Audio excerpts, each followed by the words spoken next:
I don't know if it's a concern, but it is an interesting dynamic when you take a former head coach and put them in a coordinator position, especially when said head coach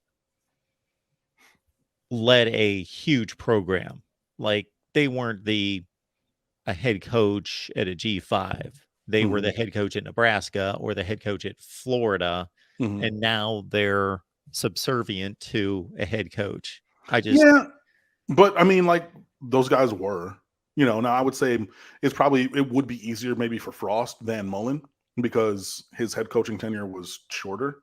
So he's more closely connected to his assistant days.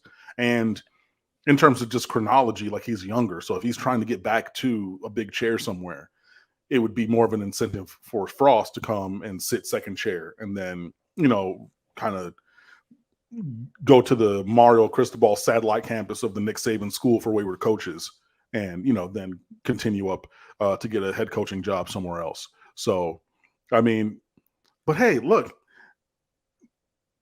Jimbo Fisher just brought in Bobby Petrino in the same exact way, to be the offensive coordinator, and like this is a guy who is, I mean, like Bobby Petrino and everything that he's done, been, and like you bring that fox in your hen house, like and expect there not to be a coup attempt or something else. And again, like Jimbo's pocket's going to be straight because that buyout is guaranteed. Like his contract is fully guaranteed. So whether it's probably less than the 95 that it was. So it's probably 86 and a half, now over whatever. Like, yeah, he's going to get his money, but you bring in Bobby Petrino in a similar kind of a way. So, hey, look, I don't know that it's going to work, but it's been done in many a place because there's only so many head coaching seats in the world of college football, even with as many coaches that there are.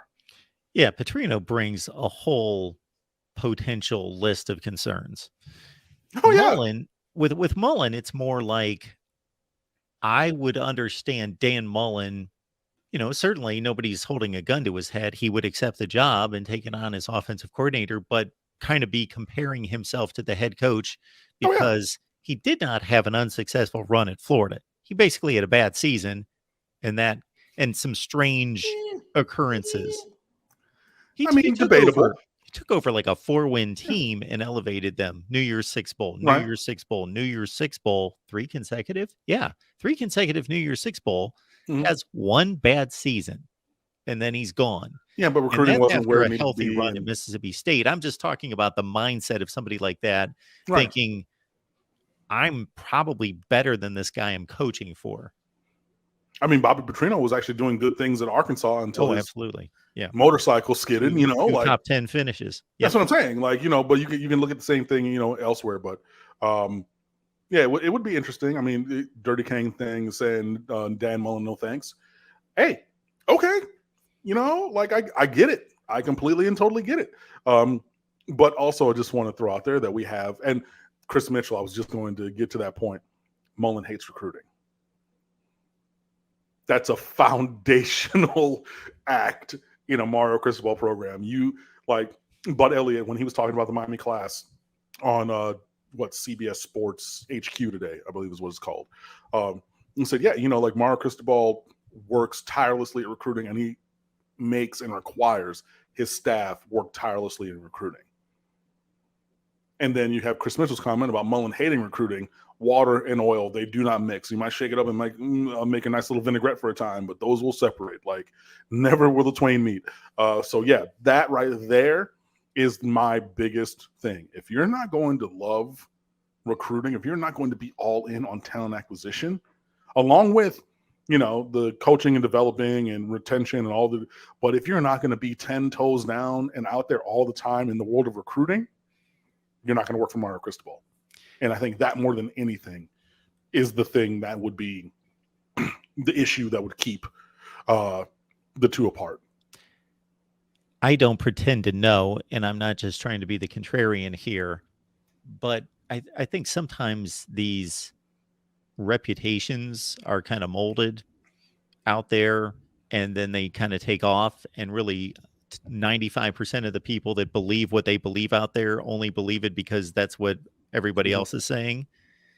Dan Mullen's 3 full cycles at Florida produced number 9, 7, and 12 in recruiting. Wasn't awful. Right. But like they did have a big, they had a couple really strong recruiters on staff. They also had a very strong recruiting department, including a couple of guys from South Florida. So they're leaning on some of those connections, and some of those people have moved on to other, jobs or rung, up on the ladder just on the recruiting side at other places. One of them works at Louisville now in that recruiting department, and you see what they're doing down here in South Florida, leveraging some of those connections. So yeah, but like he did it. I'm not saying that he's not gonna. It's not like 100 or 0. You know what I mean? In terms of what he did, but like, could he have done more? Yes. If you talk to Florida fans, they would have wanted him to do more personally and directing his group to even do more. Again, with the classes that we're seeing, that was part of the issue. Is like, yeah, that's good, but again, that's going to be what, 4th or 5th in the SEC. You're going to be behind Alabama, Georgia, probably LSU. You know what I mean? And maybe Ole Miss in some of those. Like, that's fine. But if you're the University of Florida and they desire to be like at the top of things, and they're not, then you're like, again, you're starting to look like Mark Richt, where 9-3 with a number 9 recruiting class is good, but good is not good enough. You know what I mean? And I think that that's where we're talking about.